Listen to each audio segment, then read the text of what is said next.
Assalamualaikum warahmatullahi wabarakatuh teman-teman. Kembali lagi ke channel Heru MK. Kita beralih sedikit ke politik teman-teman.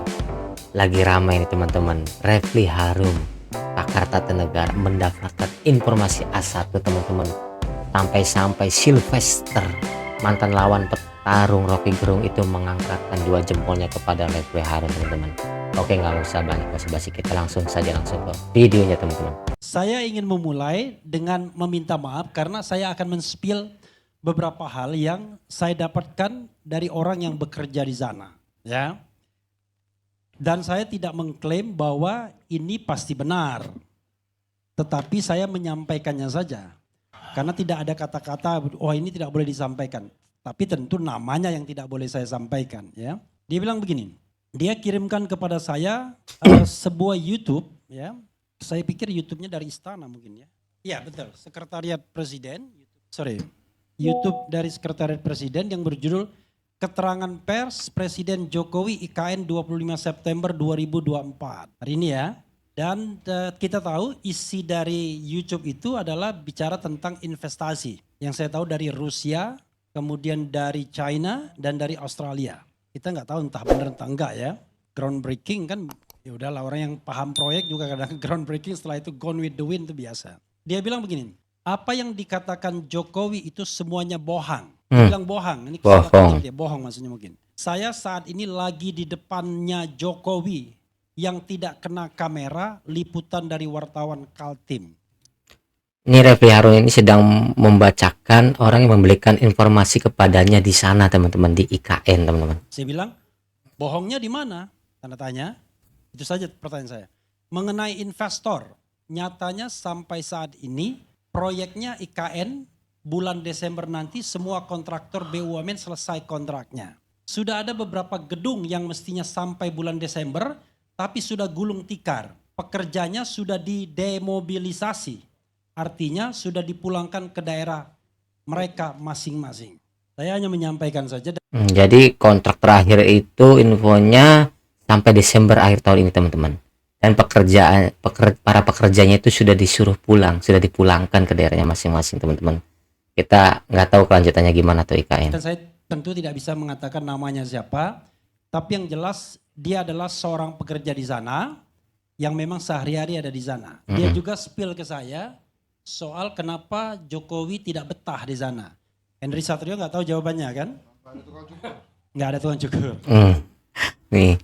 Henry Satrio nih, jadi Refli Harun mau ngasih tahu ternyata dapat informasi juga kalau Jokowi itu nggak betah di IKN karena kemarin kan Jokowi sempat ngomong dia mau berkantor di IKN selama 40 hari teman-teman. Oke, ini tanggal 31 Juli dia spill saya.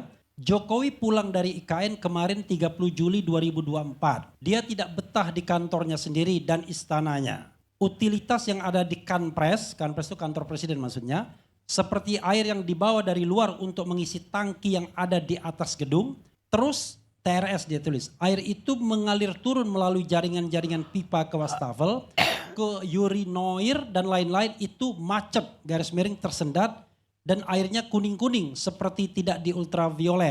Sealer AC tidak berfungsi, artinya sealer AC masih dalam tahap pengerjaan, yang juga butuh waktu pengerjaannya. Jadi kemarin pakai AC freestanding yang diambil dari Balikpapan. Untuk listrik kerja dari PLN tapi digunakan nanti untuk 17 Agustus. Itu yang, dan dia hari ini spill lagi ya.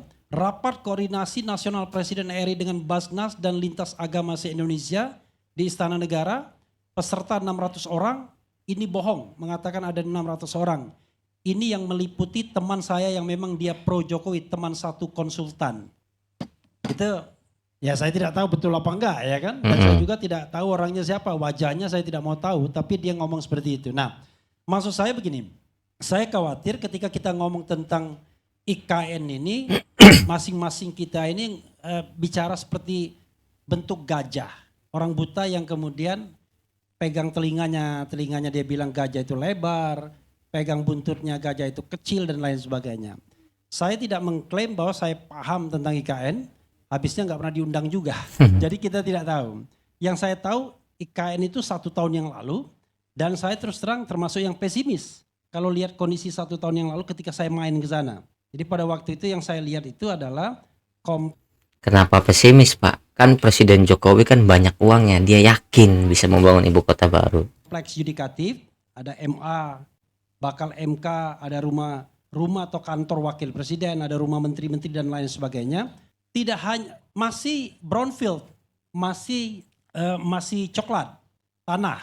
Saya membayangkan apa bisa ya tahun depan, dan saya pada waktu itu sudah pesimis kita akan pindah. Itu satu dari segi fisik. Tapi kan kalau Refli Harun ngomong fisik kan itu bukan ekspertis saya, ya kan. Karena itu saya ingin bicara tentang aspek-aspek hukum tata negaranya.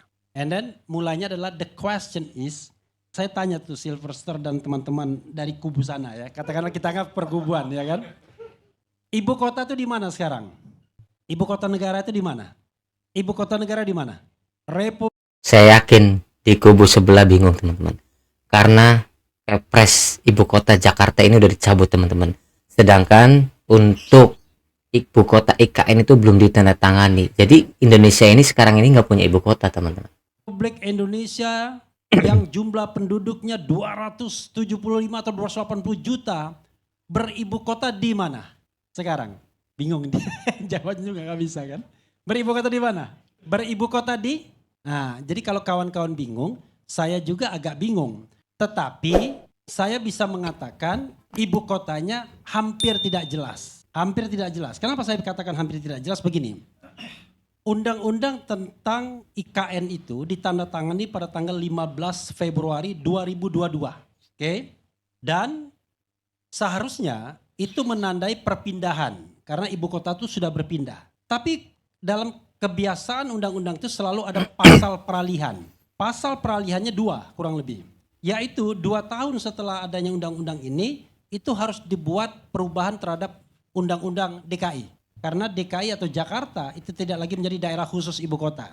Betul. Saya belum ngomong. Karena saya nggak setuju DKJ, karena saya menganggap masih DKI akhirnya. Ya. Nah, dan undang-undang itu walaupun terlambat, ada sudah. Oke. Tetapi di dalam itu ada juga yang namanya peralihan. Perpindahan itu officially kalau dikeluarkannya Kepres, keputusan presiden. Dan unfortunately, Kepresnya nggak jelas kapan harus dikeluarkan oleh seorang presiden. Nggak ada batas waktu. Maka saya spill yang kedua. Ini kan kalau hadis itu ada perawihnya. Saya mendengar orang yang dengar langsung dari Prabowo. Mudah-mudahan Ngeri-ngeri sedap nih berita A1-nya teman-teman. mudahan saya keliru. Kalau dia ngomong nggak benar berarti saya salah. Tapi kan kita nggak bisa cek langsung. Dia mengatakan saya ketemu dengan Prabowo sendiri di luar negeri. Pada waktu itu di Qatar Economic Forum. Saya tanya mau pindah nggak? Dan Prabowo firm mengatakan jangan ke 5 tahun. 10 tahun pun saya nggak mau pindah. Ngeri teman-teman. Bayangkan. Indonesia nggak jadi pindah ibu kota teman-teman. Sedangkan pembangunan sudah berjalan teman-teman. Dan mengeluarkan banyak biaya teman-teman. Itu yang dia dapatkan langsung dari Prabowo. Nah, politik itu kawan-kawan semua panggung depan dan panggung belakang. Jadi kawan dari Jokowi mania bicara panggung depan. Tapi Prabowo itu jangan lupa jenderalnya tidak lebih lama dibandingkan dia menjadi ketua umum partai politik. Benar. Jenderalnya cuma berapa tahun. Tapi ketum partai politik sudah puluhan tahun dia. Jadi dia he's a politician juga, ya. Oke. Karena itu saya mengatakan ya harus ada kepastian di mana sesungguhnya ibu kota itu. Kalau kita pakai kepastiannya di undang-undang IKN sendiri, saya mengatakan bahwa ibu kota masih di Jakarta. Oke? Tapi kalau saya menggunakan undang-undang DKJ sudah tidak di Jakarta. Maka nanti Prabowo bingung, saya harus dilantik di mana? Nah loh. Karena ada beberapa ketentuan di dalam konstitusi dan dalam undang-undang segala sesuatunya harus di ibu kota negara. Betul. Ibu kota negara itu kalau pindah ya pindah juga. Sekarang pertanyaannya 20 Oktober nanti menurut Sylvester dan teman-teman sana Prabowo sebaiknya dilantik di mana? Ya itu saya sepakat ya mengenai undang-undang DKI. Jangan dulu, jangan dianu dulu, jangan sepakat dulu. Saya kan belum selesai. Dilantik di mana? Ya karena di sana belum ada gedung DPR MPR Bang. Ya. Ya kemungkinan besar di gedung MPR DPR Senayan Jakarta. Oke, sekarang saya tanya. Yang namanya Sedangkan Jakarta kan sudah nggak jadi ibu kota, bro. Itu gimana itu, bro? MPR itu harus bersidang di ibu kota negara. Sidang MPR itu untuk melantik presiden dan wakil presiden. Artinya presiden dan wakil presiden harus dilantik di ibu kota negara. Balik lagi pertanyaan saya, ibu kota negaranya di mana sekarang? Bolak-balik. Apakah di Nusantara, apakah di Jakarta? Karena itu saya mengatakan ya, harus ada kepastian ke depan. Tadi ada ibu-ibu yang datang ke saya, dia tidak setuju kalau ibu kota pindah. Saya bilang begini, kalau tidak setuju ibu kota pindah, datang ke Mahkamah Konstitusi saja, minta judicial review. Salah satunya adalah dalil tentang kepastian hukum, ya, legal certainty. Karena sekarang ada ketidakpastian hukum. Antoni Budiawan misalnya mengatakan, kalau dikatakan bahwa ibu kota itu tetap di Jakarta, kenapa harus ada kepala otorita ibu kota? Otorita ibu kota itu menyerap anggaran, ada gaji, ada fasilitas dan lain sebagainya. Berarti ilegal dia. Karena secara de jure belum menjadi ibu kota. Kenapa ada otorita ibu kota? Jadi kita bolak-balik nanti. Karena itu pastikan. Nah, kalau kita pastikan, maka saya kok agak sedikit yakin, optimis. Tapi optimisnya berbeda dengan beliau. Kalau saya optimis, ibu kota ini nggak akan pindah. Itulah teman-teman pemaparan dari Refly Harun, teman-teman. Bang Silvester sampai angkat jempol, teman-teman, dengan pemaparannya.